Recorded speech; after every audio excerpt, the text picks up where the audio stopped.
Assalamualaikum warahmatullahi wabarakatuh. Salam guru penggerak.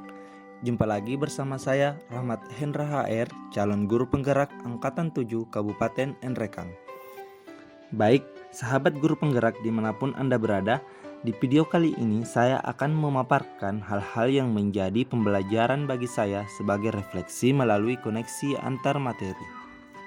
Setelah saya menjalani pembelajaran dari modul 1.1 hingga modul 1.2 ini, berikut adalah hal yang menjadi pembelajaran bagi saya.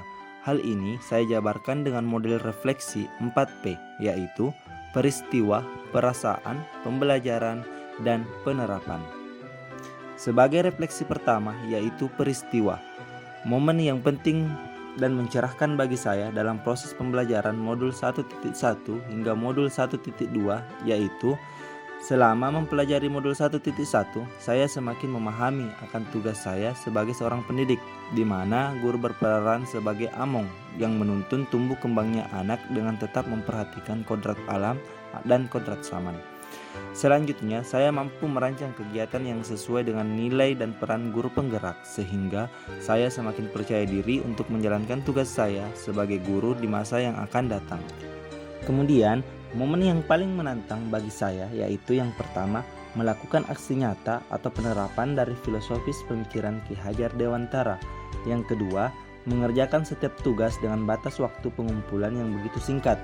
Dan yang ketiga, berkolaborasi bersama dengan teman kelompok yang mewajibkan untuk diselesaikan dalam waktu yang singkat dan menghasilkan sebuah karya yang menarik. Selanjutnya, kaitan antara modul 1.1 dan 1.2 yang saya pahami adalah filosofis pemikiran Ki Hajar Dewantara mengenai pendidikan yang menghamba pada anak, di mana pendidikan haruslah berorientasi pada peserta didik. Pendidikan menurut filosofis Ki Hajar Dewantara adalah menuntun segala kekuatan kodrat yang ada pada anak. Sesuai pemahaman saya, hal ini relevan dengan nilai guru penggerak yang berpihak pada murid dan peran guru penggerak yaitu menjadi pemimpin pembelajaran di sekolah maupun di kelas.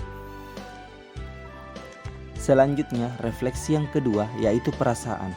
Saat momen itu terjadi, saya merasa bagaikan orang yang sangat bersalah. Sebab mengapa demikian?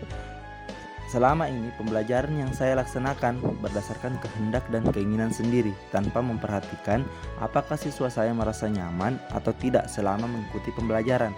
Saya merasa bahwa harus belajar lagi dalam memahami tugas dan fungsi saya sebagai seorang guru yang sesuai dengan filosofis pemikiran Ki Hajar Dewantara. Sehingga dengan mengikuti program ini saya merasa bersyukur karena bisa meningkatkan kompetensi yang saya miliki sebagai seorang guru. Selanjutnya, refleksi yang ketiga yaitu pembelajaran. Sebelum momen tersebut terjadi, saya berpikir bahwa yang pertama, saya adalah satu-satunya sumber ilmu yang mampu memberikan informasi kepada murid, sehingga murid yang baik menurut saya adalah murid yang duduk, diam, dan mendengarkan penjelasan saya dengan baik. Yang kedua, murid adalah objek belajar yang dapat diatur dan dibatasi sesuai dengan keinginan saya. Yang ketiga, saya tidak pernah melakukan refleksi pada apa yang telah saya kerjakan. Dan yang terakhir, saya malas untuk berkolaborasi dengan rekan sejawat.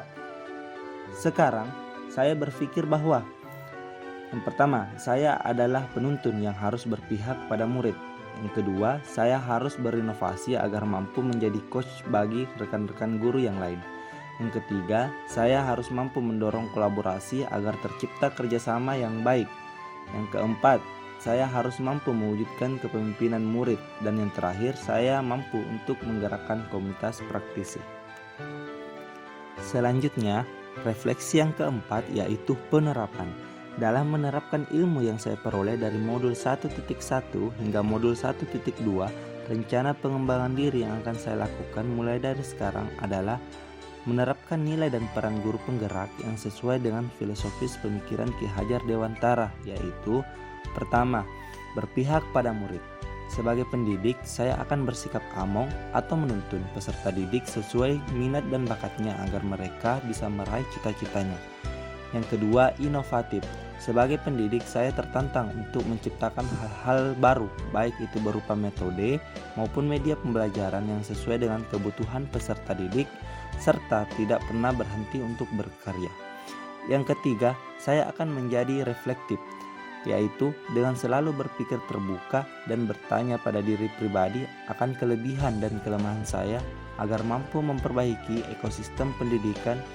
Dan yang keempat, saya akan menjadi guru yang mandiri, di mana saya memiliki inisiatif atau tergerak untuk bergerak dalam meningkatkan kompetensi yang saya miliki. Kemudian saya akan menjadi guru yang kolaboratif, di mana saya harus mampu untuk bekerja sama dengan segala pihak untuk kelancaran proses pembelajaran di sekolah. Baik sahabat guru penggerak, demikianlah pemaparan hasil yang menjadi pembelajaran bagi saya selama mengikuti pembelajaran modul 1.1 hingga modul 1.2. Mohon maaf atas segala kekurangan. See you on the next video. Thank you and wassalamualaikum warahmatullahi wabarakatuh.